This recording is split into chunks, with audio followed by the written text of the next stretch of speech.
ఈ car race అంశంలో మాజీ మంత్రి కేటీఆర్ ప్లేట్ ఫిరాయించారు. ఒప్పందాల అమలు, డబ్బు చెల్లింపుతో తనకు సంబంధం లేదని హైకోర్టులో దాఖలు చేసిన రిప్లై అఫిడవిట్లో పేర్కొన్నారు.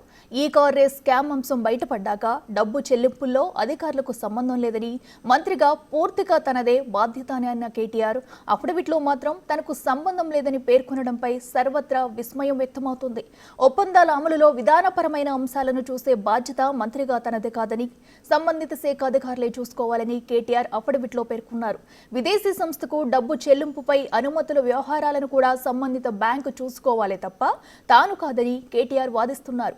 ఫార్ములా ఈ రేస్ కు ప్రమోటర్ గా బాధ్యతలు తీసుకునే ముందు చెల్లింపుల విషయంలోనూ చట్టబద్ధమైన సంస్థ అయిన హెచ్ఎండిఏనే చట్ట ప్రకారం అన్ని అంశాలను చూసుకోవాల్సి ఉంటుందని కేటీఆర్ అంటున్నారు.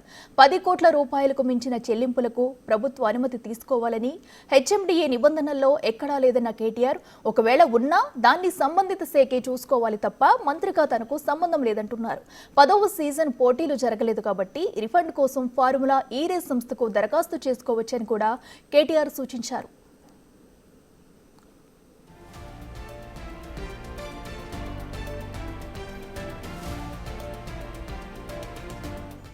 He decided to fund the event as a government.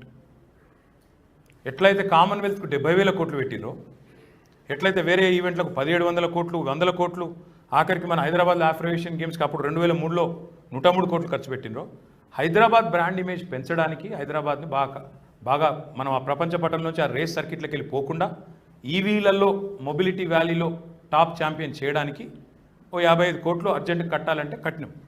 దీని మీద కూడా అరవింద్ కుమార్ గారు ఫైల్ పంపినరు, నేను సంతకం కూడా పెట్టినా. ఆయన తప్పేం లేదు, అది కూడా చెప్తున్నాను, కులా చెప్తున్నాను. మంత్రిగా నాదే బాధ్యత, నేనే సంతకం పెట్టినా, నేనే గవర్నమెంట్గా డిసిషన్ తీసుకున్నాను. We decided to fund the event as a government. ఎట్లయితే కామన్వెల్త్కు 70,000 కోట్లు పెట్టిరో, ఎట్లయితే వేరే ఈవెంట్లకు 1700 కోట్లు, 100 కోట్లు, ఆఖరికి మన హైదరాబాద్లో ఆఫ్రోయేషియన్ గేమ్స్కి అప్పుడు 2003లో 103 కోట్లు ఖర్చు పెట్టినరో, హైదరాబాద్ బ్రాండ్ ఇమేజ్ పెంచడానికి హైదరాబాద్ని బాగా మనం ఆ వేస్తే వేసుకో, ఉత్సాహ బొత్స, నాకేం ఫరక పడేదేం లేదు.